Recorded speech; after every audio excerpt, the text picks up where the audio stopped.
Hello everyone, today we have discuss about molecular recognition. तो already supramolecular chemistry का 2 video हम करे थे। तो आज हम थर्ड पार्ट करेंगे जो कि मॉलिक्यूलर रिकॉग्निशन। तो इसमें क्या है, in the supramolecular system the attractive forces operate efficiently when the receptor that is host provides a suitable cavity or site that properly matches both electronically and statically. Statically क्या होता है, जो कि properties related to shape और size का जो होता है। सो विद द सबस्ट्रेट, इसमें क्या बोला है, तो सुप्रामोलिकुलर सिस्टम, जो सुप्रामोलिकुलर सिस्टम है, जैसे कि attractive forces operate efficiently the receptor provides a suitable cavity. जो रिसेप्टर ने एक सुइटेबल कैविटी बनाएगा, जो सुइटेबल कैविटी है और साइट वो प्रॉपर्ली मैच करेगा। किससे मैच करेगा? सबस्ट्रेट से मैच करेगा, जो कि गेस्ट है। होस्ट इस कैविटी में इस गेस्ट को फिट करेगा। ओके, जो गेस्ट है वो इलेक्ट्रॉनिकली और स्टेरिकली वो मैच करना चाहिए, नहीं तो वो फिट नहीं होगा। ओके, वही है मॉलिक्यूलर रिकॉग्निशन सुप्रामोलिकुलर सिस्टम का, वही है supramolecular system. Okay, so thus in the guest host molecular assembly, in the guest host molecular assembly, in the guest host molecular assembly, the molecular components must maintain the proper complementarity both electronically and statically. Guest host जो molecular assembly होगा उसमें maintain होगा क्या, electronically और sterically.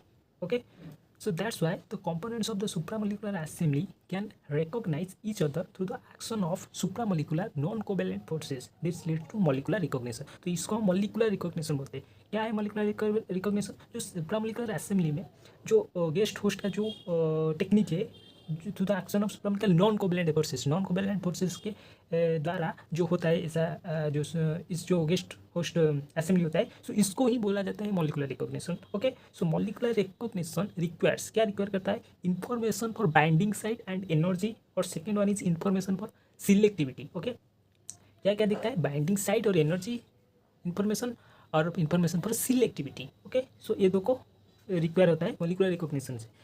तो it obeys lock and की model, lock and की model को ओबे करता है, विच इज डिफाइंड एज, जो बताया जाता है कि specific binding of guest molecule with complementary host molecule form a corresponding host guest complex. तो इसमें क्या बोला जाता है, जो लॉक एंड की मॉडल है, तो पर्टिकुलरली एक होस्ट जो कि जिसमें कैविटी होता है वो क्या करेगा, गेस्ट को अपने अंदर इंटरप करेगा। कैसे इंटरप करेगा, वो वही साइज का होने चाहिए ना।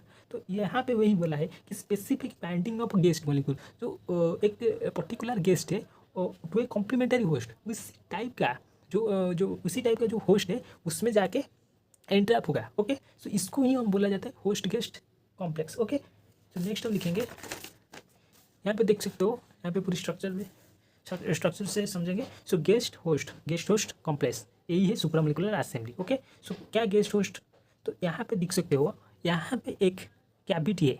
ओके, यहाँ पे एम्प्टी साइड है कि नहीं, ये है गेस्ट। ओके, ये गेस्ट है, तो ये है क्या, ये है होस्ट। ओके, सो तो क्या है, कोवेलेंट इंटरेक्शंस में क्या होता है, सो यहाँ पे देख सकते हो, यहाँ पे इस दोनों को जब हम ऐड करेंगे कोवेलेंट इंटरेक्शन से, तो यहाँ पे रिसेप्टर दैट इज होस्ट।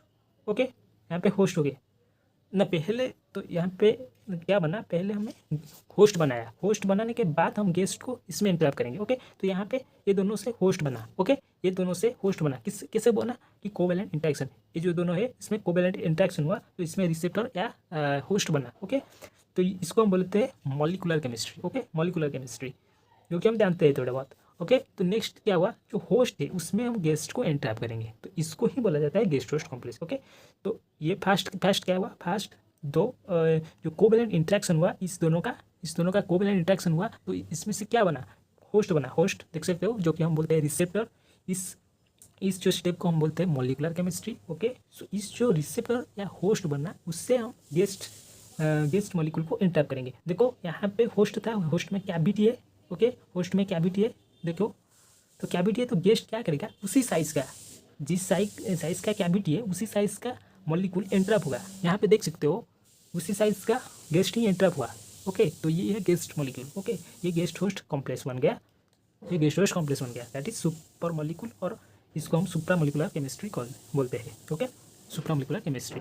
सो उसके बाद हम देखेंगे molecular recognition can B can be observe in both inter molecular interaction, that is example protein binding. जो प्रोटीन बाइंडिंग होता है वो क्या होता है, इंटर मोलिकुलर इंटरेक्शन से प्रोटीन बाइंडिंग होता है। तो इंटर मोलिकुलर रिकॉग्निशन में क्या होता है, वो एंटीमोलॉजी। Okay, so molecular recognition can be classified किया जाता है मॉलिकुलर रिकॉग्निशन को स्टैटिक रिकॉग्निशन और डायनामिक रिकॉग्निशन। स्टैटिक रिकॉग्निशन क्या होता है, like the interaction between key and key whole.